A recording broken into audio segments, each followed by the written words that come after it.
নমস্কাৰ বন্ধুসকল, তোমালোক সকলোকে স্বাগতম জনাইছো অন্য এটা নতুন ভিডিঅ'লৈ আৰু তোমালোকে চাই আছা the voice of Lakhimpur official YouTube channel. বন্ধুসকল, আজি কথা পাতিবলৈ গৈ আছো অসম তথা ব্ৰহ্মপুত্ৰৰ ওপৰত থকা চতুৰ্থখন দলং বগীবিল দলঙৰ বিষয়ে কিছু ৰোমাঞ্চকৰ আৰু আচৰিত তথ্য। তেন্তে বলা বন্ধুসকল, অলপ সময় নষ্ট নকৰি আৰম্ভ কৰোঁ আজিৰ ভিডিঅ'টো। ব্ৰহ্মপুত্ৰৰ ওপৰত দেহা দলং হ'ব বগীবিল লখিমপুৰ ধেমাজি দেহা। বন্ধুসকল, অসমৰ ডিব্ৰুগড় জিলাৰ বগীবিল নামৰ ঠাইত নিৰ্মাণ হোৱা ব্ৰহ্মপুত্ৰৰ ওপৰৰ চতুৰ্থখন দলং হৈছে বগীবিল দলং।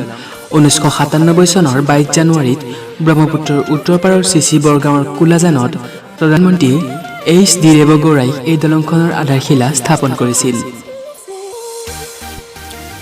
ইয়াৰ পিছত 2002 চনত সেই সময়ৰ প্ৰধানমন্ত্ৰী অটল বিহাৰী বাজপেয়ীয়ে দলংখনৰ কাম আৰম্ভ কৰে আৰু 25 ডিচেম্বৰ 2018 তাৰিখে প্ৰধানমন্ত্ৰী নৰেন্দ্ৰ মোদীয়ে দলংখন শুভাৰম্ভ কৰে।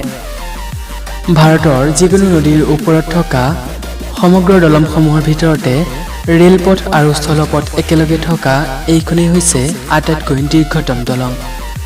দুখলপীয়া দলংখনত ওপৰৰ খাপত 3টা লেনযুক্ত পথ আছে আৰু তলৰ খাপত ৰেলপথ আছে।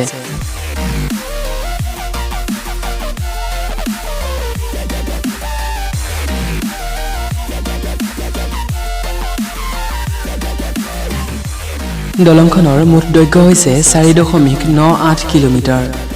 ট্ৰাছ ব্ৰিজ নামৰ কোম্পানীটোৱে দলংখনৰ ডিজাইন কৰিছিল আৰু দলংখন সম্পূৰ্ণ ষ্টীল আৰু কংক্ৰিটেৰে নিৰ্মিত। দলংখনৰ আশে-পাশে থকা ঠাইসমূহ হৈছে ধেমাজি জিলা, ডিব্ৰুগড় জিলা আৰু লখিমপুৰ জিলা।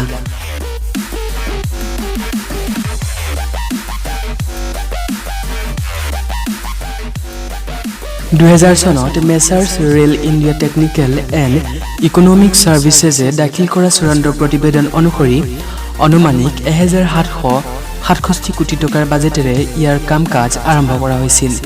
পৰিকল্পনা অনুসৰি 2018 চনত প্ৰকল্পটো সম্পূৰ্ণ কাম সমাপ্ত হৈছিল আৰু অৱশেষত নৰেন্দ্ৰ মোদী ডাঙৰীয়াই দলংখনৰ শুভ উদ্বোধন কৰিছিল।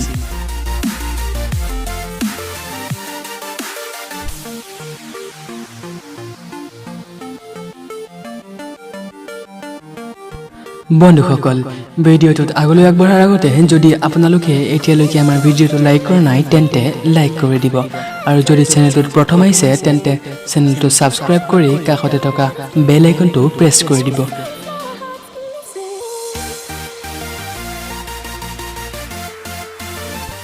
বৰ্তমান দলংখনৰ নাম বগীবিল দলং বুলি পৰিচিত যদিও এই দলংখনৰ নামক লৈ বিভিন্ন বিতৰ্কৰো সৃষ্টি হৈছিল। অসমৰ বহুকেইটা জনগোষ্ঠীয়ে তেওঁলোকৰ স্মৃতি বিজড়িত উপৰিপুৰুষৰ নামেৰে দলংখনৰ নামাকৰণ কৰিবলৈ দাবী জনাইছিল।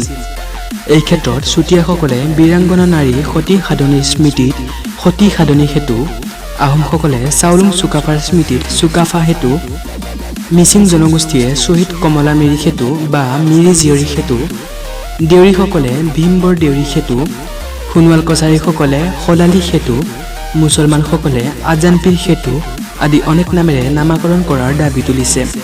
আনহাতে নিৰপেক্ষভাৱে বহুতে শংকৰ মাধৱ সেতু, কোলাজান বগীবিল সেতু, বৰলুইত সেতু আদি নামেৰে নামাকৰণ কৰিবলৈও অনুৰোধ জনাইছিল।